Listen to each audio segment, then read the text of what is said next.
개막을 맞이하는 상주들 가운데 오른쪽 첫 번째 인물, 바로 변양균 전 청와대 정책실장입니다. 침통한 표정에 다소 수척해진 얼굴.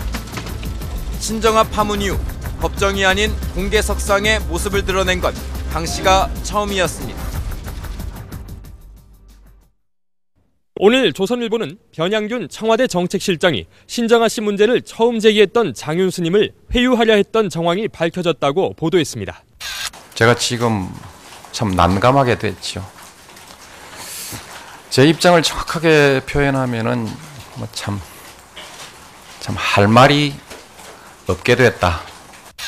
무리를 일으켜서 국민들께 너무 죄송합니다. 그리고 대통령께 너무 누를 많이 끼쳤습니다. 정말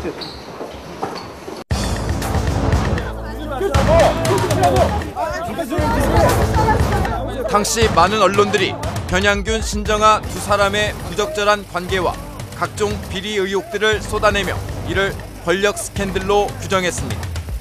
신정아 씨랑 어떤 사이시냐고요? 부검사에 외압 넣으신 적 없으세요? 뭐 하시고 싶은 말씀 없으세요? 당시 야당은 변 실장보다 더 윗선을 겨냥하며 게이트로 확대시켰습니다.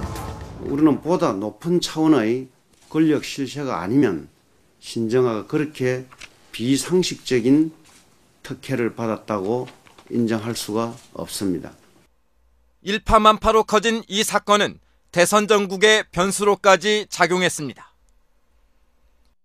정상회담이 이번 주잖아요. 대선에 어떤 영향이 있을까 궁금해들 하는 것 같습니다.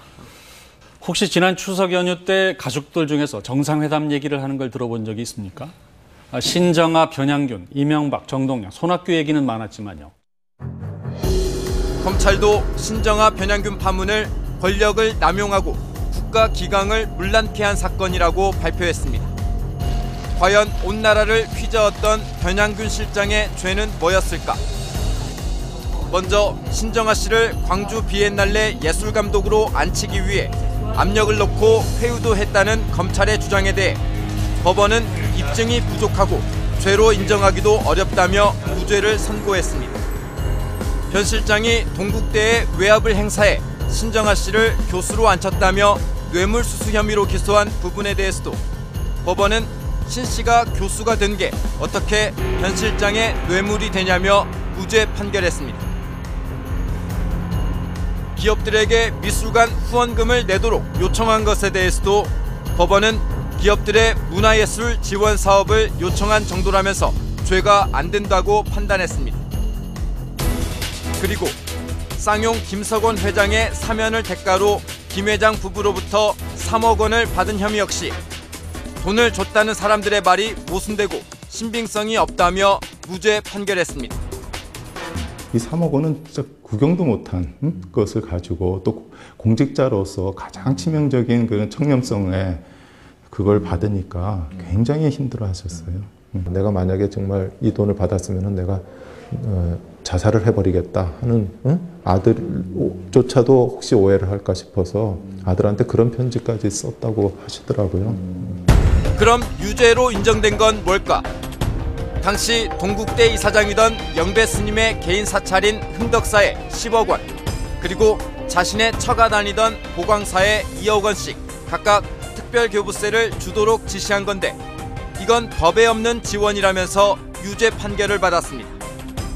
결국 검찰이 기소한 5가지 혐의 가운데 유죄는 1건이고 나머지는 전부 무죄. 변양균 전 실장은 집행유예, 사회봉사 160시간형을 받았습니다. 신정아 변양균 씨 사건이 그 당시 누가 보더라도 그 권력 비리로 몰아간다라든가 그 국가적인 스캔들로 몰아갈 그런 사건은 아니었거든요. 그 10대 사건 안에 들어가는 사건이 그 집행유예가 나오고 징역 1년율이 나왔다면 이건 넌센스죠. 쉽게 말하면 거꾸로 해외 토픽감입니다.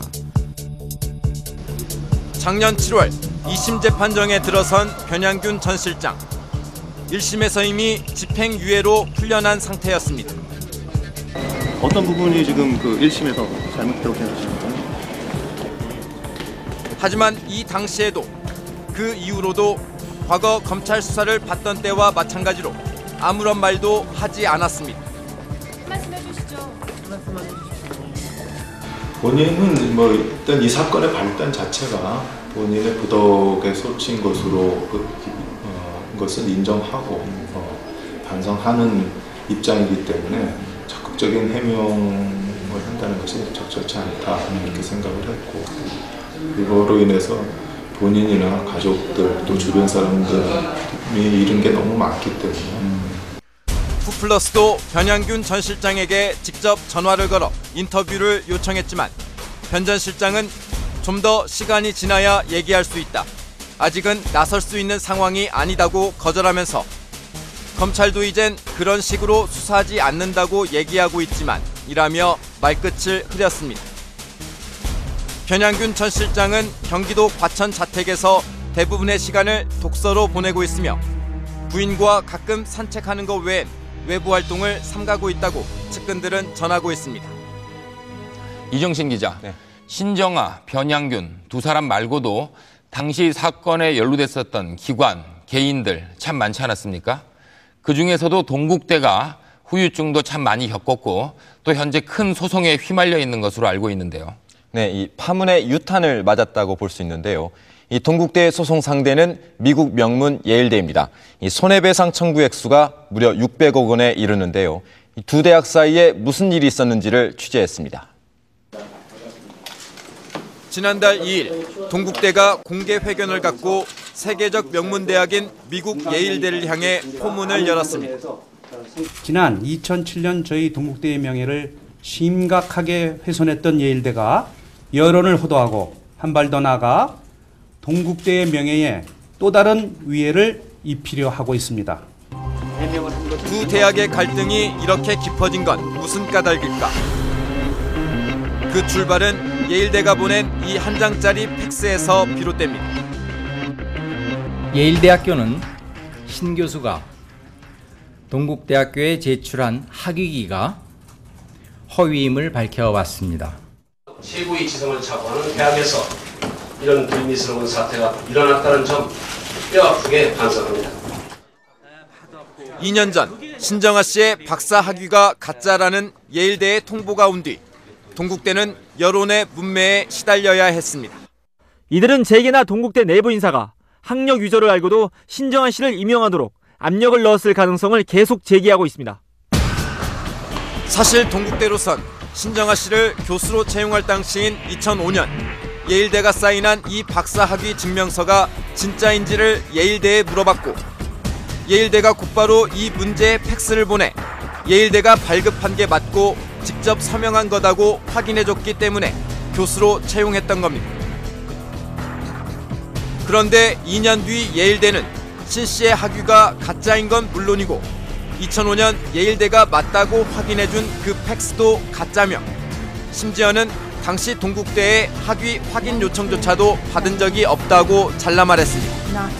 To the best of my knowledge, this letter never arrived at Yale. We never received this.